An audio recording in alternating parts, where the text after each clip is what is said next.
Hey guys, welcome back to my channel. My name is Dami. I'm a student living and studying in the Philippines. In this video, I have a guest with me and he will be sharing his experience with living in the Philippines. He's retired, right? Yes. Sir, can you introduce yourself to the audience? Yeah, my name is Ted, and I'm Canadian. I'm not quite retired, but I'm close.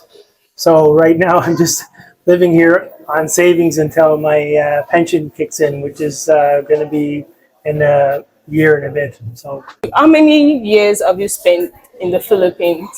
well, I'm here full time, 15 months straight.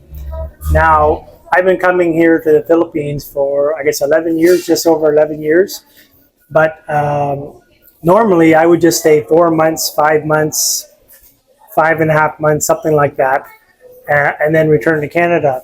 I had a work self-employed income where I could leave Canada, be gone for 4 or 5 months, return to Canada, and it wasn't disruptive to my income stream. So yeah, I've been doing that for just over 11 years, and now almost a year and 4 months ago, no longer working. I've been here ever since. So why did you take that decision to move to the Philippines? Well, a big reason is temperature. And now, if you're from Nigeria, you know it's hot all the time. I guess unless you're up in the mountains. But Canada, if you're in your 20s, 30s, 40s, and you like skiing and snowmobiling like my brothers do, that kind of a thing, winter sports, it's great. But I personally no longer really like December, January, February, March, depending on where in the country you live. It's really cold. I lived in Alberta the last 10 years of my life, or a little longer. And when you're up in northern Alberta, it can be minus 40 degrees C. And you add the wind chill, it's minus 45. So if you got to work all day outside, it's really rough. And meanwhile, here in the Philippines, every day it's 25 degrees, 35 degrees. Usually it's around 27 degrees, 28 degrees. April and May are really hot. And then you get into, I guess, October, November, early December, a lot of 25-degree days, which is just great. Every day you're in a t-shirt and shorts. So how difficult was it for you to adjust moving here permanently? Not hard, because my friend who I stay with here in the Philippines, he already rented a 2-bedroom townhouse. So, and I had stuff stored from my previous visit, which was 2020, when I was here actually 8 months in the Philippines. So yeah, I moved here, flew to Manila, took a bus up to Angeles. It was a 55-hour trip because I had a lot of transfers and stuff, and I had five bags. I brought a 45-inch TV with me, right? So, but I got here. Now, as soon as you arrive from North America, the first thing you got to do is you got to sleep for about 12 or 15 hours to get rid of the jet lag, and just readjust to the time zone. And then you're flying for, like, I just had a long trip the way my ticket was, so it doesn't take that long at all. Like, for me, normally what I've done in the past is I would fly, I might stay a few days in Manila, then I would come here to Angeles City, which is where I've stayed every year that I've come here. I would rent a hotel for a week, rent a motorbike, and drive around and look for all different apartments for rent. And then, it only takes 1 or 2 days to find an apartment. That's what I've done in the past. Mind you, I've stayed in the same apartment building 4 years in a row, just 4 blocks south of here, in one of the, now I didn't always get the same apartment, but the rent was cheap. Like, that's kind of a big thing too, I didn't mention. Here you can rent an apartment one bedroom apartment with air conditioning for about $200 US a month. Well, the same size apartment in Calgary, Alberta, it's going to be 900, 1,000, with the rents going up the last few years, probably going to be 12 or 1,300 a month. Here you get the exact same thing for 200 US equivalent. So that's It's a fair big enough. thing. Yeah. So have you traveled around in the Philippines, or is just Manila to Angeles for you? Well, one of the things I like about the Philippines compared to other countries is I play poker a lot. So that's, I guess, my hobby or whatever you want to call it. So here in Angeles City, there's 3 poker clubs. So, like I played a poker tournament today. It started at 3 o'clock. I finished at about 7:30, but the poker tournament usually goes till about 8:30 before it's finished. So usually several days a week, I'm playing cards for entertainment. So that's the main thing You do that I do every here for my hobby. So, but I could go to Clark. There's a poker room in Clark. There's another one at a casino just down the road in Casino Filipino. So that's how I spend a lot of my time here. for someone who wants to retire here, whether on pension or on saving, what are the things you feel like they should put in place before taking that big decision? Well, I wouldn't just come here for the first time and retire here. That's ridiculous. So you could do something like I did, which is I've been coming here for 4 months at a time or 5 months at a time for several years. So let's say you're going to retire next year, okay? Well, book off a 1 month vacation, and you can go to Angeles City. There's a lot of expats who go to Subic Bay, Olongapo. A lot of expats like Manila. I don't really like it, mainly because of the traffic.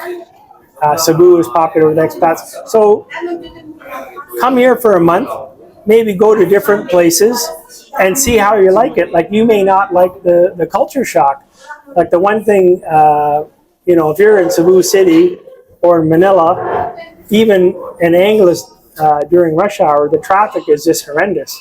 Like, you can't go anywhere. Like, if you're in Manila, 5 p.m., and you go on Google Maps, oh, I want to go here, it says 15 minutes. Well, guess what? It's going to take you an hour because of traffic.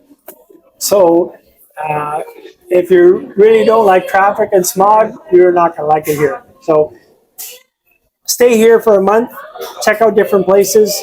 I'm not really a beach person, so Subic Bay is a lot of people that like to do scuba diving and stuff like that, swimming, in the ocean every day. Cebu, not really Cebu City, but if you're in Lapu-Lapu, which is really right next door, there's a lot of dive shops and swimming, that kind of a thing. So it depends on what you like to do. Like, I like to play poker.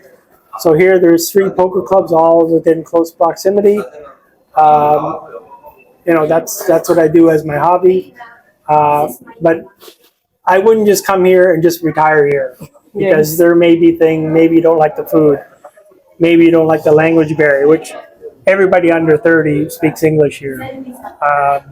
So you don't need to speak Tagalog to live in the Philippines. There's a lot of things you may not like. Traffic, there's poverty. Now, mind you, there's poverty everywhere. There's crime. You got to watch out for teenagers that might swarm you, and if you're carrying A bag. a bag and they can see that, oh, there's an iPad in your bag and it's not zipped up, they may swarm you, boom, and your tablet is gone, boom. That happened to me 4 years ago. So Well, it happened to you 4 years ago. Did you recover the? no, the first year I was here, I lost 2 cell phones. Wow.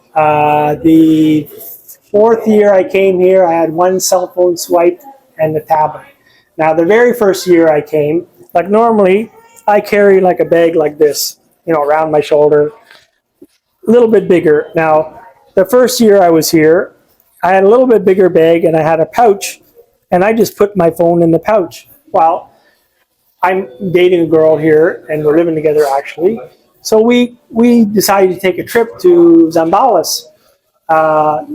So we get on a very, very crowded jeepney, which is like a mini bus here, and I had my phone stuffed into the pouch. Now there's 25 people trying to get in the jeepney that only fits 16 people. Well, by the time I got in the jeepney, well, my phone was gone. But it wasn't zipped up, and that's a problem. So that's something you want to be careful about.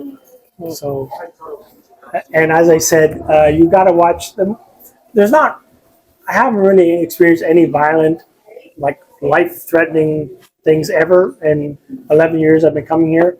But I did have one time. I'm with my girlfriend, my friend that I stay with, and his girlfriend. We were walking just down the street here on the walking street, and 5 teenagers just swarm us. And that's where I had a bag, and I had my tablet, but it broke. So I borrowed my friend's tablet, but it was sticking out of the bag this much, like an inch and a half, and I couldn't zip it up. So these teenagers, they could see this from 50 feet away. So they swarmed us. My friend ran ahead, and his girlfriend, and my girlfriend ran ahead, and they just swarmed us, and then boom, they're gone. Well, I didn't realize till 5 minutes later I'm missing a tablet. So boom, 250 bucks Canadian gone, right? So I had to pay my friend that. So. Let's talk about the healthcare system. Have you been to the hospital? Yeah. Now, for a frequent traveler, like I've traveled all over the U.S., quite a few different countries actually. If I go to the U.S., I will not go to the U.S. without health insurance. Period. Like if you're on a bicycle and you wipe out and you break your arm, well, it's going to be $4,000, $5,000, $10,000 US. If you don't have insurance, you're in big trouble. Now, on the contrary, coming here, I don't get health insurance. I probably should.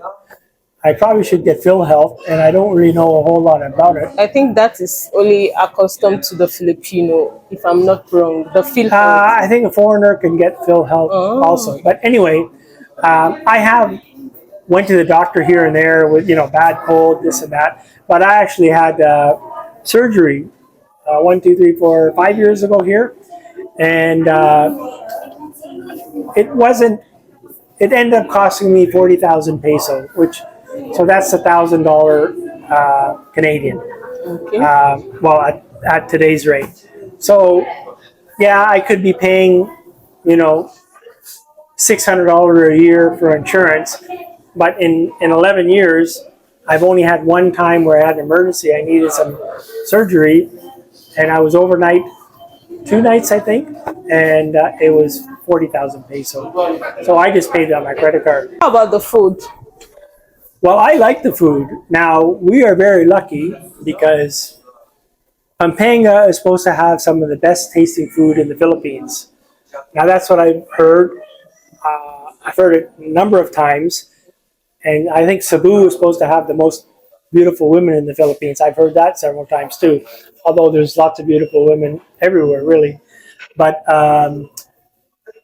here, I actually go to a place around the corner here, and I can get a serving of, let's say, curry chicken or chicken adobo for the equivalent of US $1. So I'll get one serving of chicken adobo, I'll get a serving of vegetable. I'll basically buy 2 meals worth or 3 meals worth for about $3 US. And you can't do that anywhere. Like in the States, like I'm in McDonald's, but I usually only have their coffee here and their breakfast. But for 1 meal in McDonald's, you can go to a little Candelaria, and they're everywhere, and buy 1 rice, 10 peso, curry chicken, which that's my favorite. But then there's all kinds of dishes that are nice. Really delicious here, and they know how to make really good dishes here. So I'm really happy with the food. Although some foreigners, they just eat Americanized at American type restaurants, and they can't adapt. But I love the food. Now there's a lot of Koreans that come here, and there's a lot of Korean restaurants, so they're eating Korean food. But I'm not a big fan of the kimchi and So you prefer the Filipino food? Oh yeah, like 100%. That's all I eat every day. Now I'm not. Fish is very popular here. I'm trying to eat more fish because it's better for you than eating chicken and pork. Well, I notice here in Angeles, pork and chicken is very common, but beef not so much. It's rare. But when I've been to Cebu about 4 times in the last 14 months, and their beef is, you can get beef, at these little mom and pop shops everywhere. And here, just not so much. I guess they don't have as much beef farms around here. So, but beef is a lot more expensive here. So if you get a serving of pork or chicken, it's going to be 50 pesos, which is $1 US. If you're going to get beef, it's going to be almost double, like 90 peso or 100 peso, something like that. How is the nightlife here in Angeles City? Well, Angeles is I think it may be the entertainment capital of the Philippines, and it's landlocked. It's not like Boracay or some of these island places where they have probably great nightlife and beaches and all that.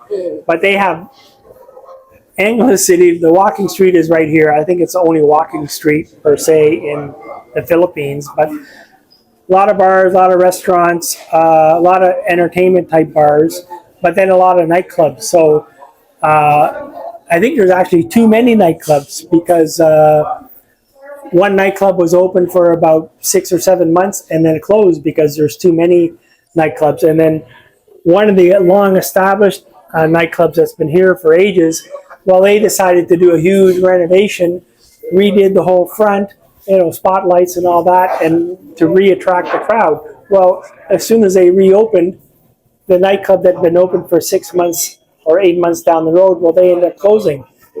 Another one, which is a little farther away from the walking street, they probably spent 2 million pesos building the nightclub, and it was open for a month and closed for a month and a half, reopened, but it only lasted a month, and that's it, and hasn't been open since. So as a foreigner that moved to the Philippines, what has changed about you in general? I don't know. I maybe have a bit more of a tan, but I'm still white compared to most of the locals here, or a lot of the foreigners as well. I don't know. I'm just. I may end up going back to Canada to work because I'm basically here on savings. So I just find it relaxing here. I'm on a retired schedule. Although I still do, some stuff on my computer, and it's just a relaxing place to be. I have a motorbike that I zoom around on here. I've never had a car in the Philippines, and I'm on my second motorbike here, which really, a motorcycle is something you want to have, because when I'm in Manila, for example, I'll take a motorcycle taxi because it costs half as much and you get there twice as fast, especially if you're anywhere close to rush hour. So I'm getting out more and more. Like sometimes I'll take detours and I'll just drive through different neighborhoods to see different houses. I don't know. I would just say I'm just more relaxed and patient now, laid back. Yeah. What do you have to say to the people, and then we'll close the interview?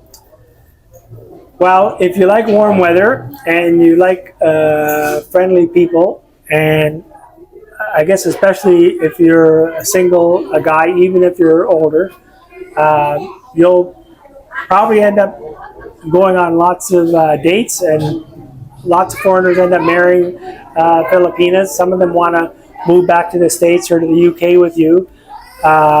Some, are happy to stay here in the Philippines in whichever city they live in. So it's very cheap to live in here. 2020, I was 10 months in Asia. So I was 3 weeks in Thailand, which I'd never been before. 3 weeks in Cambodia, and then I came here. I found Thailand is about 30% more expensive day to day than Philippines, and Cambodia is probably about 10% more expensive day to day than the Philippines. So your dollar goes really far. If you're a pensioner and you're getting, let's say, 2,000 US a month, you can live like a king here. Like your money is gonna really go far here. So that's so you can spend your excess money in other things. Maybe buy a car. Maybe buy a karaoke machine, which It's good for people you. here like karaoke. That's one thing for sure. Maybe you can take trips to Boracay or Palawan, places like that where people like to go. I've never been to either of those places because I'm very budget conscious, right? But if as soon as my pension kicks in, sure, I'll go to Palawan for a week or two and stay there. But yeah, that's about it. All right. Thank you for sharing your experience with us. Okay. So guys, if you haven't subscribed, please subscribe to my channel and I'll catch you guys in my next one. Bye.